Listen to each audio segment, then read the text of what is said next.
영국을 비롯해 유럽 전역을 침입한 이 나무는 반드시 없애야 합니다. 40년간 식물을 연구해온 영국의 식물학 교수는 항상 이렇게 외쳐왔습니다. 하지만 한국에서는 오히려 이 식물이 사람들에게 도움을 주고 있다는 말을 듣고 큰 충격에 빠집니다. 직접 한국에 와서 실제로 이 식물을 보고는 큰 후회를 하게 되는데요. 그는 한국에서 도대체 무엇을 본 걸까요? 오늘의 이야기 지금부터 시작합니다. 저는 에드워드 윌리엄스라고 해요. 영국의 옥스퍼드 대학교에서 교수로 있으면서 40년 넘게 식물을 연구해 왔어요. 그냥 식물이 아니고요. 한 곳에서 다른 곳으로 옮겨가서 문제를 일으키는 식물들에 대해 연구했어요. 이런 식물들을 침입종이라고 불러요. 그 중에서도 제가 가장 골치 아프게 여긴 식물은 바로 아카시아 나무였어요. 이 나무는 원래 북아메리카에서 온 나무인데 어떻게 유럽 전역으로 퍼지게 됐는지 참 신기했어요. 영국을 포함한 많은 나라에서 이 나무가 토종 식물들을 밀어내고 흙의 성질을 바꾸고 숲 전체를 차지하고 있었거든요. 정말 모든 걸 엉망으로 만들어버리는 나무였어요. 사람들은 저를 식물 탐정이라고 부르기 시작했어요. 그 별명이 꽤 마음에 들었어요.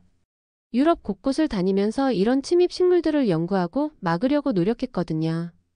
학회에도 자주 가고 강연도 하고 위험한 식물을 어떻게 다뤄야 할지 법 만드는 일도 도왔어요. 저는 아카시아 같은 침입종은 무조건 해롭다고 믿었어요. 그런데요, 어느 날 정말 이상한 일이 벌어졌어요. 제가 세계 여러 나라에서 아카시아 나무가 어떤 영향을 주는지에 대한 큰 보고서를 만들고 있었어요. 무려 30개 나라의 사례를 들여다봤는데요. 프랑스에선 포도밭이 피해를 받고 이탈리아에선 올리브 나무밭이 위험해졌대요. 영국도 예외는 아니었고요. 참나무 숲이 점점 줄어들고 있었어요. 그런데 문제는 한국에 대한 보고서를 보면서 시작됐어요. 그 순간 제 눈이 번쩍 뜨였어요. 이게 말이 돼? 저도 모르게 소리쳤어요.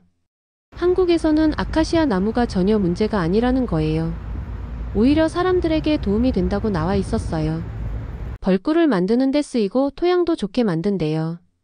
아무것도 자라지 않는 척박한 땅에서도 이 나무는 잘 자란다고 했어요.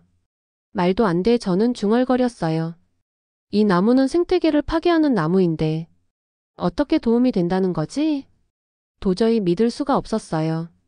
자료가 잘못된 건 아닐까? 아니면 한국의 과학자들이 실수한 걸까? 저는 혼란스럽고 답답하고 솔직히 좀 화도 났어요. 어떻게 한 나라만 이렇게 다를 수가 있는지 이해가 안 됐어요. 그날 밤 잠을 이룰 수가 없었어요. 머릿속엔 온통 한국 생각뿐이었어요. 저는 평생 아카시아 나무가 위험하다고 사람들에게 경고하면서 살아왔는데요. 혹시 그 믿음이 틀렸던 걸까요?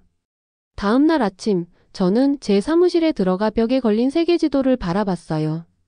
그 지도의 오른쪽 끝, 작게 자리 잡은 나라 하나가 눈에 들어왔어요.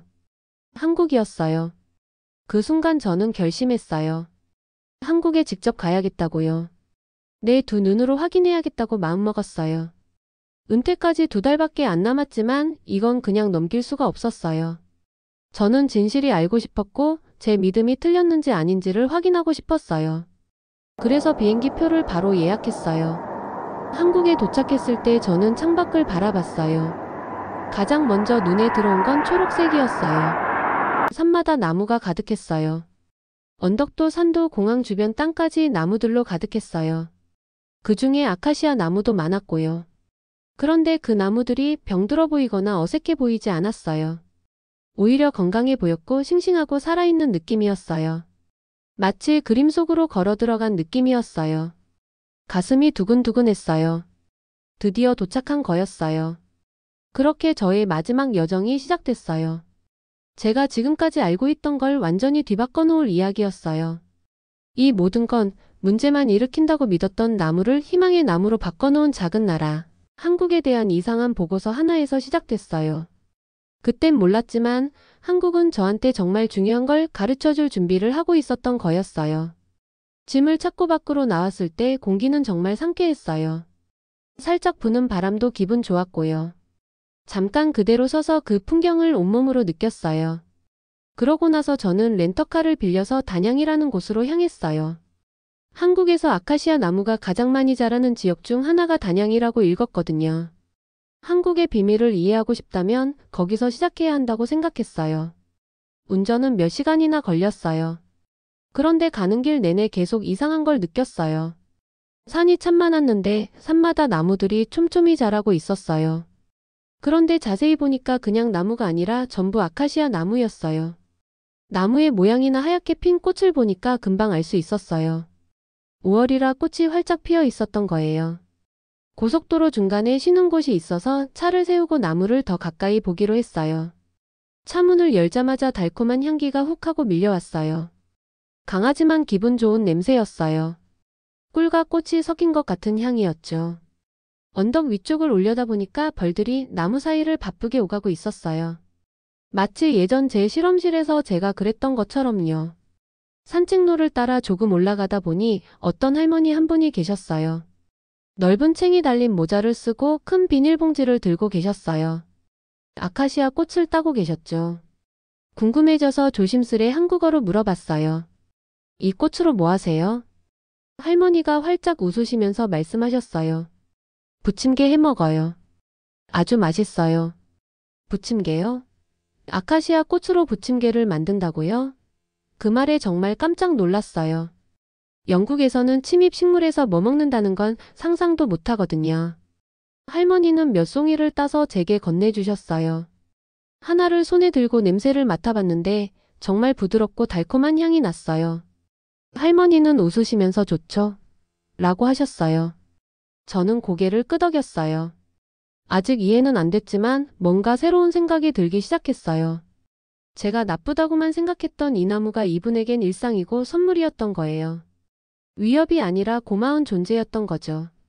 계속 산길을 걷다 보니까 다른 것도 보였어요. 나무들 사이에 흰 상자들이 여기저기 놓여 있었어요. 가까이 가서 보니까 벌통이었어요. 수십 마리 벌들이 들어가고 나오면서 꽃가루를 나르고 있었어요. 제가 뚫어져라 보고 있었더니 근처에 있던 젊은 남자가 다가왔어요. 그거 아카시아 벌통이에요. 그가 말했어요. 여기서 나는 꿀이 제일 좋아요. 그는 한국에서 생산되는 꿀의 대부분이 아카시아 꽃에서 나온다고 알려줬어요. 대략 70%쯤이요. 우리 아버지가 처음 시작하셨고 지금은 제가 이어서 하고 있어요. 저는 물어봤어요. 그럼 나무가 너무 퍼지거나 그러지 않아요? 그는 고개를 저었어요. 여긴 그렇지 않아요. 알맞은 곳에서 잘 자라요. 숲이 스스로 균형을 맞춰요. 그 대답은 정말 충격이었어요. 영국에서는 아카시아가 걷잡을 수 없이 퍼지거든요. 그런데 여기선 자연이 사람과 함께 잘 어울리고 있는 것처럼 들렸어요. 그날 밤 저는 숲 근처에 있는 작은 게스트하우스에 묵었어요. 창가에 앉아 밖을 바라봤어요. 언덕은 달빛 아래에서 은은하게 빛났고 아카시아 나무들은 살랑살랑 흔들렸어요. 반딧불이도 깜빡이고 있었고요. 저는 낮에 봤던 것들을 떠올렸어요. 꽃, 벌, 부침개, 사람들. 한국은 단지 아카시아 나무와 공존하는 게 아니었어요. 그 나무를 진심으로 받아들이고 있었어요. 그 순간 문득 생각이 들었어요. 혹시 제가 이 나무를 오해하고 있었던 걸까? 그렇게 한국에서의 첫날이 끝났어요. 그런데 벌써부터 제 마음은 많이 바뀌고 있었어요. 제가 예상했던 것보다 훨씬 더요. 다음 날 아침 저는 일찍 눈을 떴어요. 해가 산 너머에서 떠오르면서 하늘이 부드러운 주황빛과 분홍빛으로 물들고 있었어요. 간단하게 차 한 잔 마시고 노트를 챙겼어요. 오늘은 숲 안으로 직접 들어가 보려고 했거든요. 그냥 도로 옆에 있는 나무만 보는 게 아니라 숲 깊숙한 곳까지 들어가서 아카시아 나무들을 자세히 보고 싶었어요. 어제 가이드에게 들은 근처 산책로로 차를 몰고 갔어요. 주변은 조용하고 평화로웠고 새소리가 여기저기에서 들렸어요. 길은 좁았지만 사람들이 자주 다니는 흔적이 보였어요. 숲속 공기는 어제보다도 더 달콤한 향기로 가득했어요. 아, 제대로 찾아왔구나 싶었어요. 길을 따라 걷다 보니 제가 태어나서 본 것 중에 가장 많은 아카시아 나무들이 있었어요. 키도 크고 아주 튼튼하게 자라고 있었고 하얀 꽃들이 눈처럼 뭉쳐서 가지에 매달려 있었어요. 벌들이 꽃 사이를 윙윙거리며 날아다녔고 공기 전체가 생명력으로 가득한 느낌이었어요. 그러다 좀 이상한 걸 봤어요.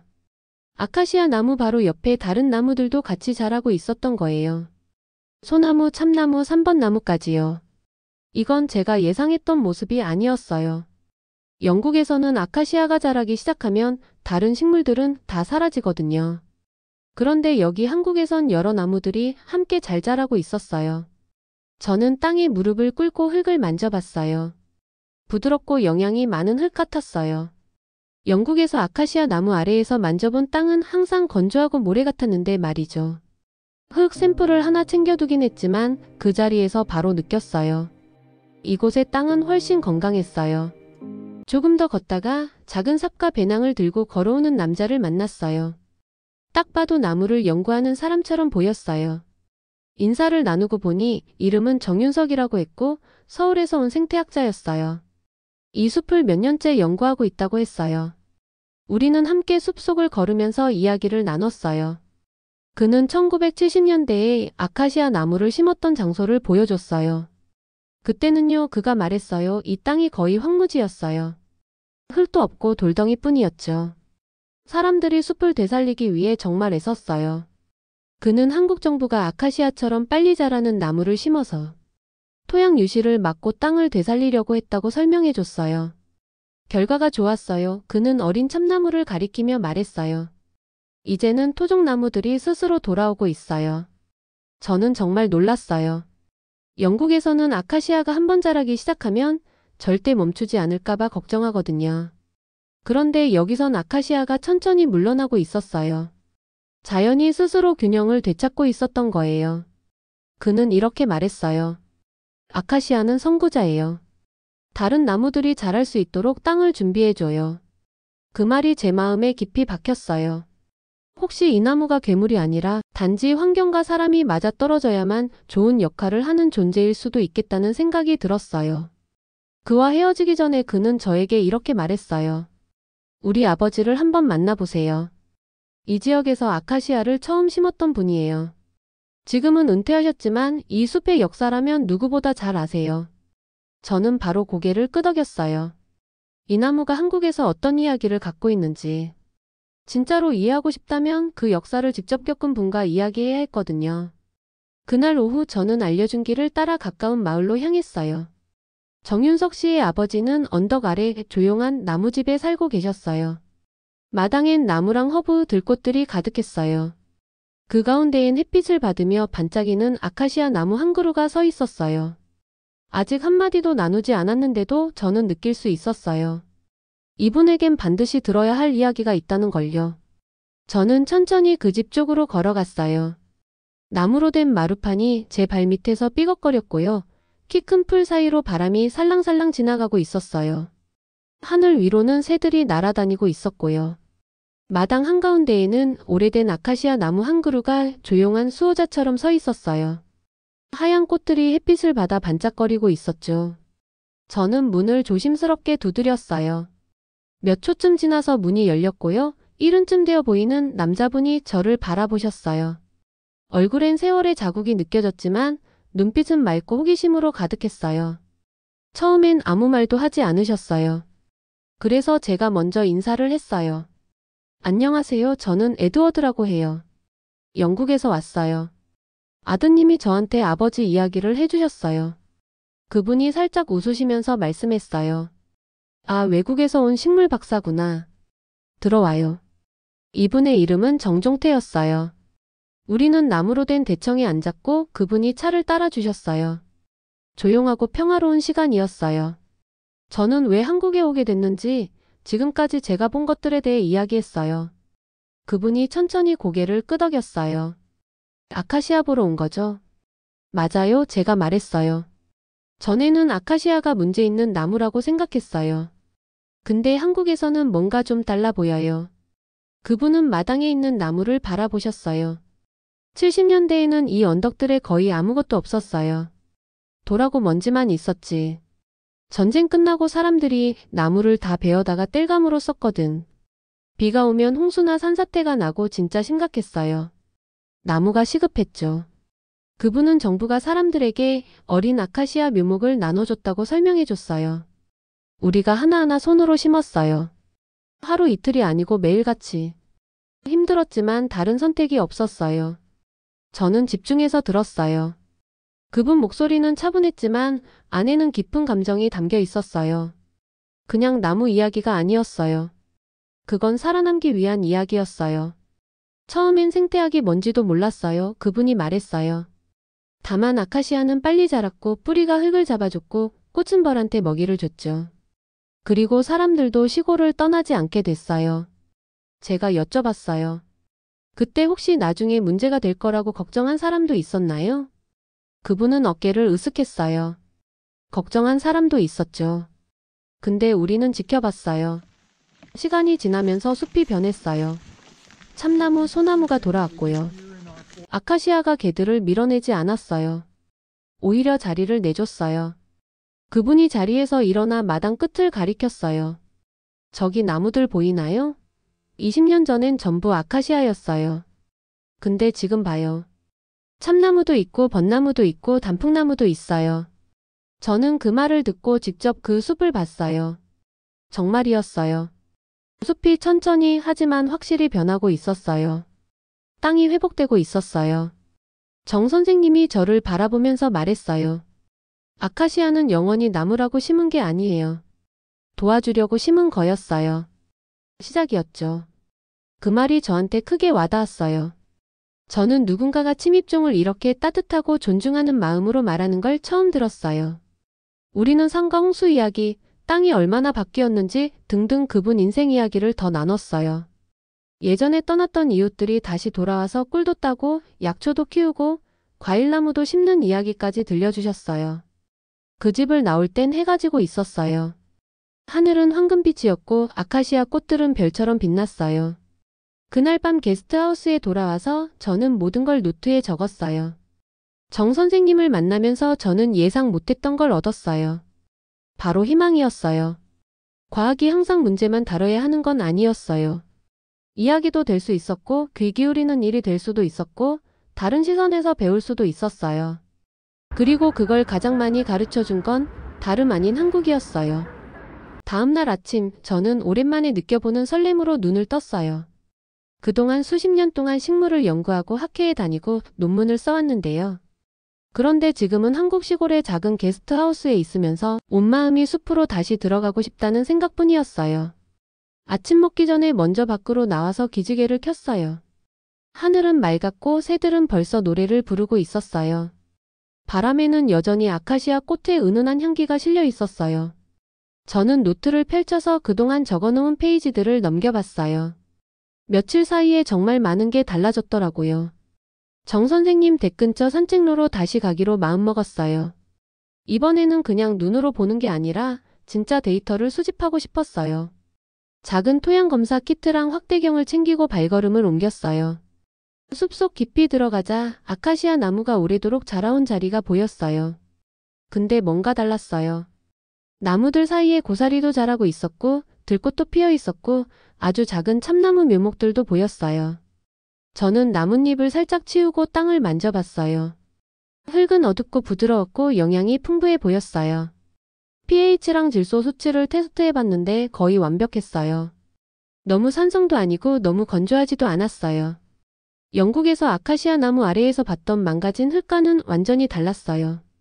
그러다 더 놀라운 장면을 봤어요. 숲 가장자리에서 초등학생들 몇 명이 선생님과 함께 자연 관찰을 하고 있었어요. 선생님이 전쟁 이후 아카시아 나무가 땅을 되살리는데 어떤 역할을 했는지 설명하고 있었어요. 저는 다가가서 인사를 했어요. 선생님은 반갑게 웃으며 저를 조그마한 탐방 그룹에 함께 해도 된다고 하셨어요. 그러다 한 아이가 손을 들고 물어봤어요. 왜 다른 나라 사람들은 아카시아가 나쁘다고 생각해요? 그 질문에 잠깐 말이 멈췄어요. 제가 말했어요. 어떤 나라에선 아카시아가 너무 빨리 퍼지면서 다른 식물들을 밀어내요. 그런데 여기 한국에선 그렇지 않았어요. 여러분이 잘 돌봤고 자연과 함께 조화롭게 살아온 거예요. 아이들은 고개를 끄덕였고 몇몇은 노트에 열심히 뭔가를 적고 있었어요. 한 남자아이가 이렇게 말했어요. 우리 할아버지가 양봉해요. 아카시아 덕분에 우리 꿀이 제일 맛있대요. 그 말을 듣고 저도 모르게 웃음이 나왔어요. 정말 그 말이 맞았거든요. 아이들이 떠난 후 저는 근처 바위에 앉아서 조용히 귀를 기울였어요. 벌들이 윙윙거리며 날고 있었고 나뭇잎이 바람에 살랑거렸어요. 아주 평화로웠어요. 아니, 그냥 평화로운 걸 넘어서 균형 잡힌 느낌이었어요. 그날 밤 게스트하우스로 돌아왔을 때 기자에게서 전화가 왔어요.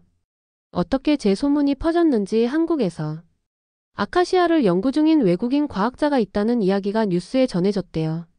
인터뷰를 요청했어요. 다음날 저는 작은 회의실에서 마이크 앞에 앉아 있었어요. 기자들이 제 연구에 대해서 한국에 대해 어떻게 생각하는지, 그리고 제가 배운 것들에 대해 물어봤어요. 저는 깊게 숨을 들이쉬고 말했어요. 처음엔 문제라고만 생각했던 게 알고 보니 해결의 일부였어요. 한국은 단순히 나무만 심은 게 아니에요. 인내와 정성 그리고 지혜를 함께 심은 거예요. 순간 조용해졌어요. 그리고 누군가 박수를 쳤어요. 곧이어 모든 사람들이 함께 박수를 쳤어요. 그날 저녁 저는 짐을 쌌어요. 이제 영국으로 돌아갈 시간이 다 됐어요. 그런데 저는 처음 한국에 왔던 그 사람이 아니었어요. 아카시아 나무를 공부하려고 왔는데요. 결국은 사람과 자연이 함께 살아가는 법을 배웠어요. 그리고 그 교훈은 평생 잊지 않을 거예요. 이렇게 해서 한 영국인 교수의 이야기를 들어보았습니다. 자랑스러운 우리 한국의 이야기가 널리 퍼지기 바랍니다. 구독과 좋아요 눌러주시면 더욱더 좋은 이야기로 보답하겠습니다. 감사합니다.